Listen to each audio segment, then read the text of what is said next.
January 1945. Western Europe. The ground is frozen hard enough to wring under boots. Snow clings to shattered hedgerows and burned-out vehicles. German machine guns chatter briefly, then fall silent under the weight of American artillery. Smoke lifts in slow curtains. Through it, figures emerge. They are not running. They walk forward in short bounds, rifles low, helmets steady. One pauses to signal. Another adjusts his strap. A few are smiling. Not in triumph, not in madness, but with a calm that unsettles the men watching through frost-rimmed optics. These Americans do not hesitate when shells land nearby. They do not retreat when the first line goes down. From German trenches, veterans of years of war exchange looks. This is not how exhausted armies behave. This is not fearlessness, it is certainty. And it is that certainty, more than bullets or bombs, that begins to fracture the defense ahead, carrying us into the wider reality of how this moment came to be. Context, background, Part 1.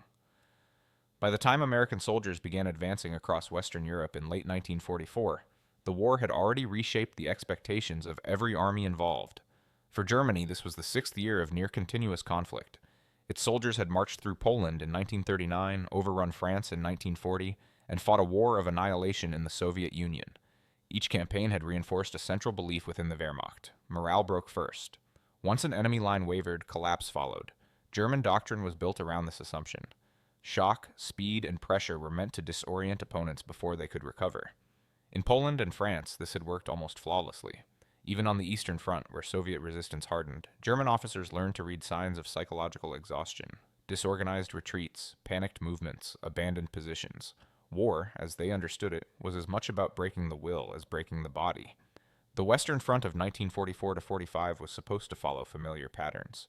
After the Normandy landings in June, German commanders expected the Americans in particular to behave like an inexperienced force. U.S. troops had arrived late to the war. Many were civilians only months earlier. German intelligence reports repeatedly described them as technically capable but emotionally brittle, reliant on firepower, uncomfortable with casualties, and prone to hesitation once momentum slowed. This perception shaped German defensive planning in France, Belgium, and Western Germany. American advances were expected to stall once resistance stiffened. Losses, it was assumed, would sap morale. Time would work in Germany's favor. Even as Allied material superiority grew overwhelming, German commanders believed psychological pressure could still offset numerical imbalance. But the reality forming on the ground was more complex. The United States Army that crossed into Western Europe was not a static force. It rotated units, replaced losses rapidly, and maintained a depth of manpower Germany no longer possessed. Soldiers were often fresh, sometimes startlingly so. While German divisions grew thinner with each engagement, American formations absorbed casualties and continued moving forward, often returning to the attack within days. This created a mismatch in expectations. German defenders prepared for desperation charges or cautious probes. Instead, they encountered deliberate, methodical advances that did not stop after the first repulse. When Americans pulled back, they returned, reinforced, recalibrated, and supported by even heavier artillery. By the autumn of 1944, especially after the costly fighting in Normandy and the hedgerows, German frontline units began reporting something unfamiliar. American troops were not retreating under fire in the expected way. They were learning, adapting, returning with confidence rather than hesitation. And as winter closed in and the war moved toward Germany's borders, this growing divergence in morale and expectation set the stage for a confrontation that would challenge everything German soldiers thought they understood about how armies break.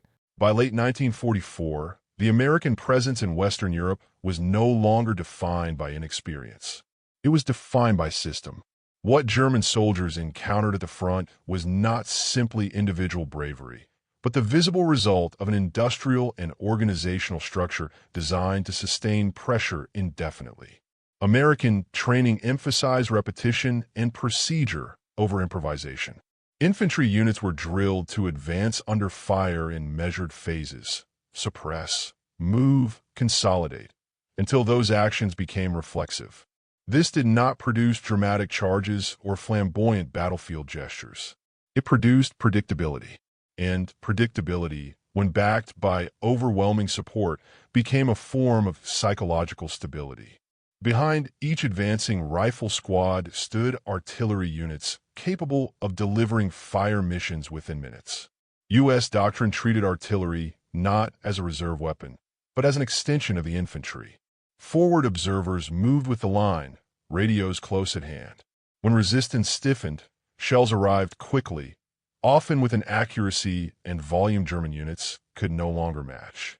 This allowed American soldiers to advance with a confidence rooted not in optimism, but in expectation. Logistics reinforced this mindset. Food, ammunition, medical evacuation, and replacements arrived with regularity even under adverse conditions. Soldiers knew that wounded comrades would be evacuated rapidly. They knew that losses would be replaced. For an army operating far from its homeland, this consistency mattered. It removed the sense of finality that haunted German units by this stage of the war. German soldiers, by contrast, fought with shrinking reserves and lengthening supply lines. Units were reinforced with teenagers, older men, or hastily trained replacements. Ammunition shortages were common. Artillery support, once a German strength, became sporadic. Casualties were often permanent losses. Every man killed or wounded reduced a unit's ability to hold ground the next day. This imbalance shaped battlefield psychology. American soldiers advanced knowing that the next position could be supported, reinforced, or relieved. German defenders increasingly understood that they were holding ground without the means to recover once it was lost. When Americans paused, it was rarely from fear. It was to reorganize, to call for fire, or to bring forward additional units. German observers misread these pauses repeatedly. Where they expected collapse, they found preparation. Where they anticipated retreat, they encountered renewed pressure. The calm behavior, the chewing gum, the casual hand signals, the visible confidence was not bravado. It was the outward sign of an army functioning as intended. By the time winter battles began to dominate the front, in forests, villages, and frozen fields, German soldiers were no longer asking whether the Americans would attack again. They were asking when and with how much support. That realization shifted fear away from individual engagements and toward the nature of the enemy itself, opening the door to the deeper angles that defined German unease in the face of American advances. For German soldiers, fear in battle was not new. Many had fought since the early years of the war. They understood artillery, ambushes, and close combat. What unsettled them in encounters with American troops was not aggression, but emotional consistency. German after-action reports and post-war memoirs frequently note the same behavior. American infantry advanced without visible urgency, even under fire. They took cover when necessary, but they did not cling to it. When pushed back, they returned. When pinned down, they waited calmly until fire support arrived. This behavior contrasted sharply with what German veterans had seen on other fronts, where pressure often produced disorder or panic. Psychologically, this created uncertainty. German soldiers were trained to exploit hesitation. When an enemy paused, it usually signaled fear or exhaustion. Against American units, pauses did not indicate collapse. They indicated preparation. The absence of visible fear, the casual movements, the apparent indifference to nearby explosions, stripped German defenders of familiar emotional cues. This was especially pronounced during prolonged engagements. German troops reported that American soldiers did not appear emotionally depleted after initial losses. Fresh faces replaced the fallen. Attacks resumed with the same measured pace. The enemy did not seem to carry the cumulative weight of casualties in the same way. For men already strained by years of war, this created a sense of inevitability. If an opponent could absorb losses without visible psychological degradation, then tactical success felt temporary. German soldiers were not simply fighting men in front of them. They were confronting a system that did not appear to tire. That realization eroded confidence more effectively than any single breakthrough. Angle 2. Tactical behavior under fire. Tactically, American advances confused German expectations. U.S. infantry doctrine favored deliberate movement supported by fire rather than rapid penetration. Squads advanced in bounds, one element moving while another suppressed. When resistance intensified, movement stopped, not permanently, but deliberately. German defenders often interpreted this as hesitation. Machine guns were repositioned. Counterattacks were prepared. Then artillery arrived. Mortars followed. Machine gun nests were neutralized methodically. Only then did the advance resume. This pattern repeated itself across the Western Front. In villages, forests, and open ground, Americans did not seek to overwhelm defenses through speed alone. They dismantled them piece by piece. Each position taken became a base for the next move forward. 4 German units. This meant that even successful resistance rarely changed the outcome. A position might hold for hours or days, but once identified, it would be isolated, suppressed, and eventually overrun. Tactical victories failed to produce operational relief. The psychological effect of this predictability was profound. American advances were not chaotic. They were structured, and structure, sustained under fire, became one of the most unsettling aspects of facing them in battle.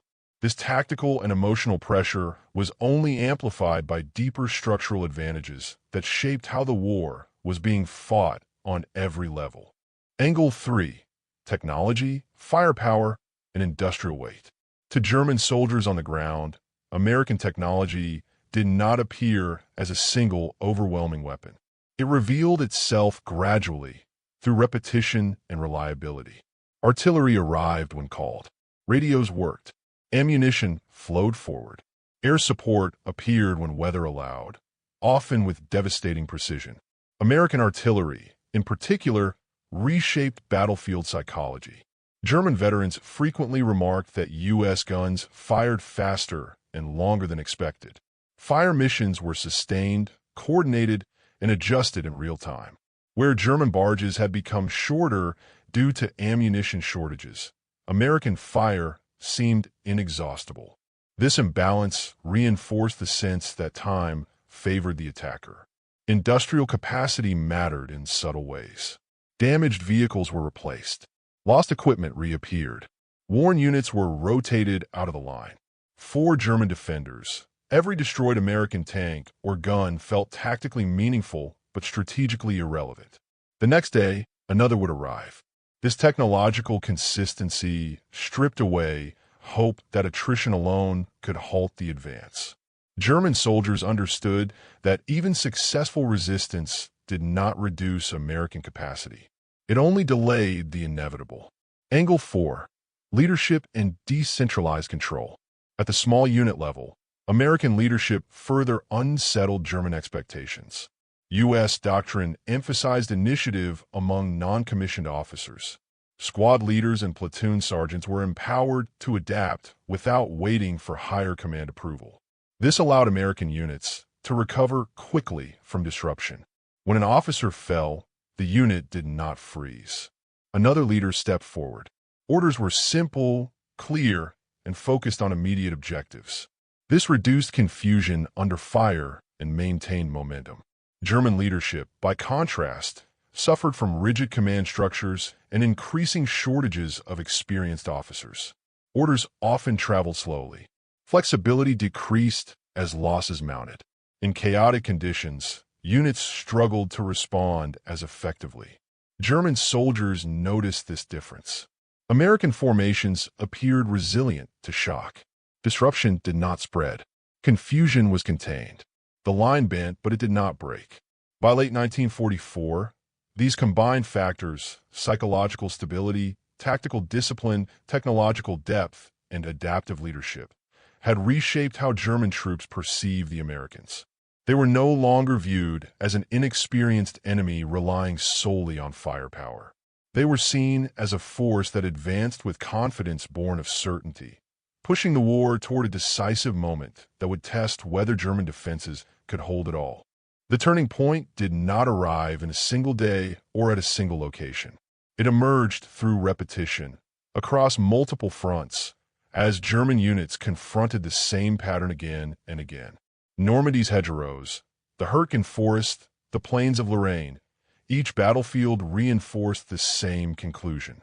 In the summer of 1944, German defenders initially believed the Americans could be bled white in difficult terrain. The hedgerows of Normandy slowed armor, channeled infantry, and created lethal kill zones. Casualties were heavy. Entire American units were halted. Yet within weeks, the pattern changed. Engineers adapted. Infantry learned to breach. Artillery coordination tightened. What had stalled in June moved again by July. This adaptability carried into autumn. In the Hurtgen Forest, American forces suffered severe losses in some of the most punishing terrain of the Western Front. German commanders expected exhaustion to force withdrawal. Instead, American units rotated, regrouped, and resumed pressure. The fighting dragged on not because Americans hesitated, but because they continued advancing under conditions that should have broken morale. The German counteroffensive in the Ardennes in December 1944, the Battle of the Bulge, was intended to exploit perceived American weakness. Initial breakthroughs seemed to confirm German assumptions. Units were surprised. Lines bent. Some positions collapsed. But the anticipated unraveling never came.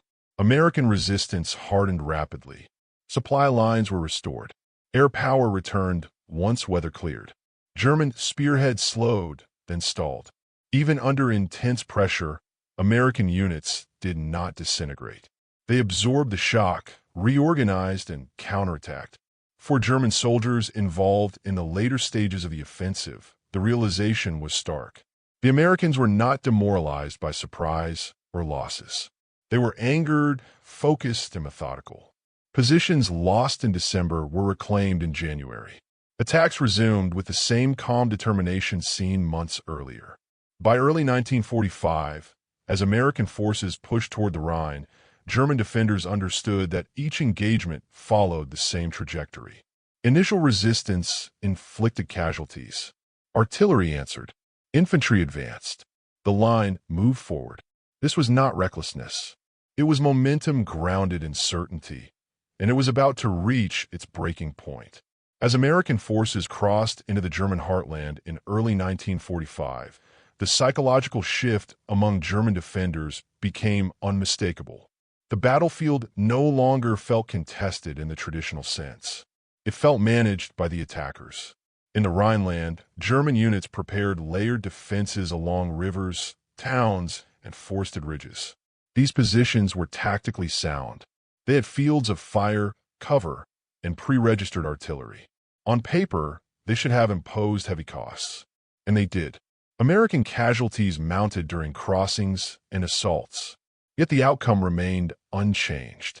American units advanced regardless. German soldiers reported a growing certainty that no local success could alter the larger situation. Even when an American attack stalled, it resumed with additional artillery, more infantry, and reinforced armor. Time between assaults shortened rather than lengthened. Nightfall no longer brought relief. Preparations for the next advance were already underway. This awareness eroded the defensive mindset. Soldiers held positions knowing they would eventually be lost. Orders to counterattack were followed with diminishing conviction. The belief that courage and skill could change the outcome faded under the weight of repetition. What frightened German troops most was the Americans' lack of visible desperation. There were no last stands, no reckless charges, no emotional surges. The attackers did not fight as if this battle would decide everything. They fought as if they knew there would always be another unit, another day, another opportunity to push forward. In post-war accounts, German veterans described this as a war without drama from the American side, and that absence was unsettling. The enemy did not gamble. He advanced with patience, supported by resources that appeared limitless. By March 1945, as bridges were seized and crossings forced, German resistance increasingly took on the character of delay rather than defense. Units withdrew not because they were defeated in battle, but because they recognized the pattern could not be broken. The fear was no longer of being overrun in a single engagement. It was of being ground down by an opponent who advanced under fire with calm certainty, smiling, not retreating, until resistance became irrelevant. That realization shaped the final phase of the war in the West and carried consequences that extended far beyond the battlefield itself. By the spring of 1945, the consequences of this psychological and operational imbalance were visible across the Western Front. German forces were still fighting, still inflicting casualties, but no longer shaping events.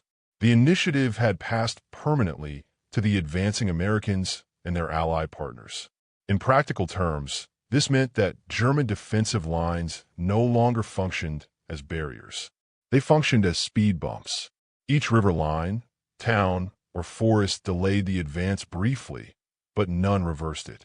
American units absorbed losses, adjusted tactics, and continued forward. The tempo of operations remained steady, even as resistance stiffened near Germany's interior. Casualty figures reflected this shift. American losses in early 1945 remained significant, particularly during river crossings and urban fighting. Yet these losses did not translate into operational paralysis. Divisions rotated. Battalions were reinforced. Medical evacuation and replacement systems ensured that depleted units did not remain in the line indefinitely. German losses, by contrast, accumulated without recovery. Veteran formations were worn down to cadres. Equipment shortages worsened. Fuel scarcity limited mobility. Even where German units fought effectively, they lacked the means to exploit success. A destroyed American platoon was replaced. A destroyed German company often was not. Strategically, this imbalance accelerated the collapse of Germany's western defenses. Once the Rhine was crossed, the concept of a coherent defensive front became increasingly theoretical. German units withdrew rapidly, not in panic, but in recognition that holding ground no longer altered the outcome. This withdrawal was accompanied by a change in tone within German reports. Language shifted from confidence to inevitability. Commanders no longer spoke of stopping the enemy, only of delaying him. The war had entered its final phase. For American soldiers, the advance continued much as it had before, deliberate, supported, and relentless. For German defenders, the fear that had taken hold months earlier now hardened into certainty. And that certainty would shape not only how the war ended, but how it would later be remembered. In the months and years after the war, German officers and enlisted men began to articulate what they had struggled to explain during the fighting itself. Their post-war reports, interrogations, and memoirs rarely focused on American heroics or tactical brilliance. Instead, they returned to something more unsettling: consistency. Many German veterans noted that American units behaved the same in defeat as they did in success. They withdrew in order. They advanced with preparation. They showed no visible collapse in morale after setbacks. This uniformity deprived German soldiers of psychological leverage. There were no obvious pressure points to exploit. Several German officers later remarked that American strength lay not in individual ferocity, but in predictability supported by overwhelming resources. Once an American unit engaged, its response was almost guaranteed. Artillery would follow, reinforcements would arrive, and the position would eventually be taken. German commanders learned that even well-executed defenses merely postponed this outcome. This realization altered behavior at every level. Frontline soldiers became increasingly focused on survival rather than victory. Defensive positions were held only as long as orders demanded. Initiative gave way to resignation. The war's end, when it came, felt less like a collapse and more like the conclusion of a process already understood. American soldiers, for their part, often remained unaware of the psychological effect they produced. They advanced as trained, supported by systems designed to reduce uncertainty. Their calm demeanor under fire was not a performance. It was the outward expression of confidence in a structure that rarely failed them. By the time Germany surrendered in May 1945, the fear that had first surfaced months earlier had become a quiet acknowledgement. The Americans did not need to frighten their enemy through terror or spectacle. They advanced, absorbed losses, and returned again, until resistance no longer served a purpose. And in that recognition lay the true aftermath of the Western Front. A war decided not by dramatic collapse, but by the steady erosion of belief that anything could stop what was coming. In the end, What German soldiers feared was not the image of an enemy charging blindly into fire. It was something far more unsettling. An opponent who advanced without desperation, who did not gamble everything on a single moment, who treated battle not as a test of courage, but as a process. The American soldier on the Western Front did not fight as if the war depended on him alone. He fought knowing there would be artillery behind him, replacements beside him, and another unit ready if he fell. That knowledge did not eliminate fear, but it controlled it. It produced calm where panic was expected, discipline where collapse was assumed. For German defenders, this shattered long-held assumptions about how wars were won. Bravery and skill still mattered, but they no longer determined outcomes on their own. They were overwhelmed by systems designed to endure. History often remembers the end of the war in Europe through images of ruins and surrender. Less visible is the quiet moment when belief eroded, when defenders realized that resistance had become symbolic rather than decisive. The Americans did not need to rush. They did not need to frighten. They advanced under fire, sometimes smiling, not because the danger was small, but because the outcome was no longer in doubt. And in that certainty, the war in the West was truly decided.